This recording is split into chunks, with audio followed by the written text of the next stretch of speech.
আশিস দা, CA 2019 যে আইনটা হয়েছে হিন্দু উদ্বাস্তুদের নাগরিকত্ব দেবার জন্য, এটাই তো প্রচার হয়েছে।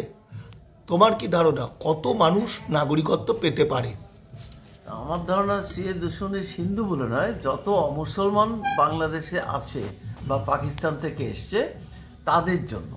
তাতে হিন্দু, বৌদ্ধ, খ্রিস্টান এই ধরনের 6টা কমিউনিটি, জৈন, পার্সি, তাদের সবার জন্য 19-এর আইন।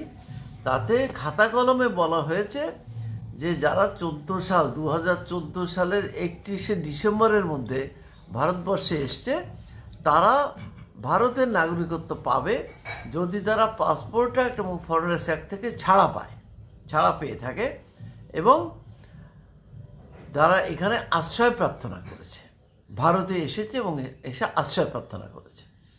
এবারে বুঝতে হবে, পাসপোর্ট অ্যাক্ট, ফরেনার্স অ্যাক্টের সংশোধন হয়েছে 2015 সালের 8ই সেপ্টেম্বর, গেজেট নোটিফিকেশন।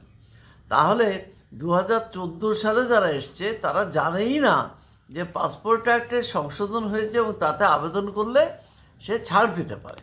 তাহলে যেহেতু 15 সালে সেটা হয়েছে, কেউ তো কোনো বাঙালি তাতে আবেদন করেনি, পশ্চিমবঙ্গের বাঙালিরও না, অধিকাংশ বাঙালি করেনি। কিন্তু পশ্চিম পাকিস্তান থেকে যে সমস্ত লোক এসছে তাদের যে কোনোভাবে হোক তারা জানতে পেরেছিল এই সংশোধন হচ্ছে এবং সম্ভবত সেটা রুলিং পার্টি অর্থাৎ বিজেপি তাদের জানিয়েছিল যে তোমরা আশ্রয় প্রার্থনা করো।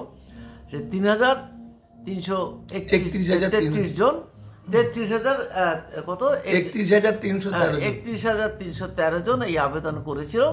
একমাত্র তারাই এর জন্য যোগ্য, বাকি কেউ আবেদন করেনি যেহেতু তারা জানতো না, তাই একজনেরও এই ব্যাপারে ছাড় পায়নি।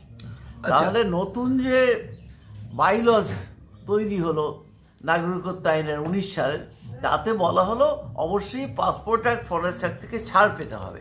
তাহলে এখানে যারা আবেদন করেছে তারা কেউ ছাড় পায়নি এবং তারা কেউ আশ্রয় প্রার্থনা করেনি। সেই কারণে তারা কেউ এই কোনো অমুসলিম যারা বাংলাদেশ এবং পাকিস্তান থেকে এসছে তাদের মধ্যে যারা আগে খবর পেয়ে আশ্রয় প্রার্থনা করেছে সেই 31,313 জন বাদ দিয়ে একজন লোকও আবেদন করেছে সেই নথি, যেটা পার্লামেন্টারি কমিটি তৈরি হয়েছিল, তাতে তারা বলেছে এই কজনের বেশি আবেদনকারী নেই। সুতরাং কোনো মতেই এর বাইরে কেউ নাগরিকত্ব অফিসিয়ালি পেতে পারে না। আচ্ছা, একটা প্রশ্ন, এই কয়েকদিন আগে বেশ কিছু গুণী মানুষ সর্বভারতীয় তারা আমাকে আমন্ত্রণ করেছিলেন। তারা সকলেই উদ্বাস্তু মানুষ, দেশভাগে বলি হওয়া।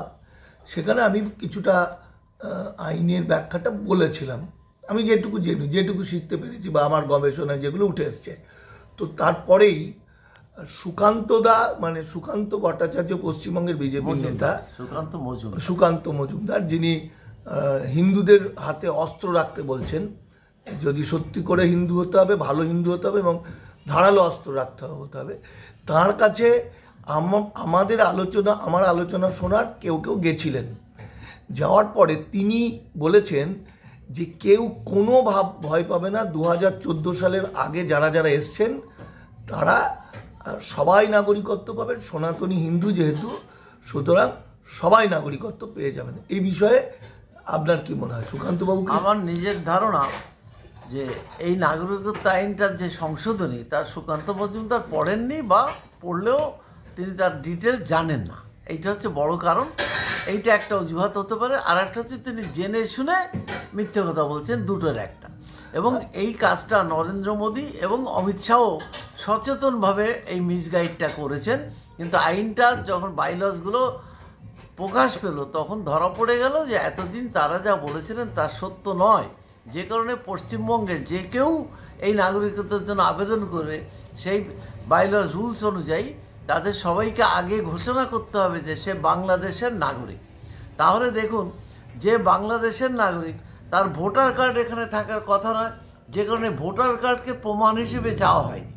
তাহলে যারা ভোটার, আধার এগুলো করে ভারতের নাগরিকত্বের সুবিধা ভোগ করছেন তারা যে কেউ যদি বলেন আমি বাংলাদেশের নাগরিক, তাহলে সেই মুহূর্তে সে যে মিথ্যে কথা বলেছে আধার ভোটার করার সময় সেই তথ্যটা বেরিয়ে আসবে।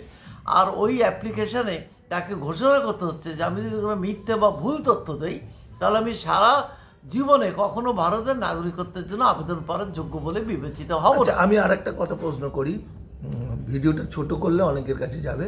সেটা হলো সম্প্রতি কলকাতার হাইকোর্ট অমৃতা সিনহা একটা জাজমেন্ট দিয়েছে, সেটা বিজেপির নেতা দুলাল সিং, যিনি 30-40 বছর আগে এসেছিলেন, ভোটার কার্ড, প্যান কার্ড, আধার কার্ড, পাসপোর্ট সব আছে, তাদের পরিবারটার সবাইকেই বেনাগরিক করেছে, তার স্ত্রীকে বেনাগরিক করেছে, সবাইকে বেনাগরিক করেছে, এবং 1.5 বছর মামলা লড়ার পরে শেষে অমৃতা সিনহা বলেছে 2014 আগে এসেছেন, কিন্তু ওরা পাসপোর্ট অ্যাক্ট ফরেন অ্যাক্টে ছাড় পায়নি, তাই ওদেরকে গ্রেপ্তার করা হয়েছে।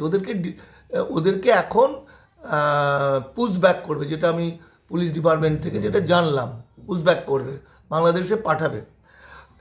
সুকান্ত বাবুরা বা বিজেপির নেতারা কি একে মুক্তি দিতে পারে? বিচার হয়ে যাওয়ার পরে ছাড়িয়ে দিতে পারে? সেটা তো কখনোই সম্ভব নয়। আইন তো আইনের পথে চলবে, তার আইন যেটা সেই অনুযায়ী অমৃতা সিনহা রায় দিয়েছেন। যেটা আমি বললাম যে একজন লোক সে বাংলাদেশ থেকে এসে যদি বৈধভাবে না আসে এবং এসে যদি লং টার্ম ভিসা নিয়ে থেকে তারপরে যদি আবেদন না করে, সে কখনো ভারতের নাগরিকত্বের জন্য এই 2003 সালের আইন এবং 19 সালের আইন অনুযায়ী সে ভারতের নাগরিক হতে পারবে না। সব থেকে বড় কথা হচ্ছে যে সংশোধন হলো 2015 সালে, তার আওতায় কি করে 2014 সালের লোকদের আনা হয় যে ওই আইন অনুযায়ী সে 14 সালের ব্যাকডেটে অ্যাপ্লাই করবে, এটাই একটা বেআইনি ঘটনা।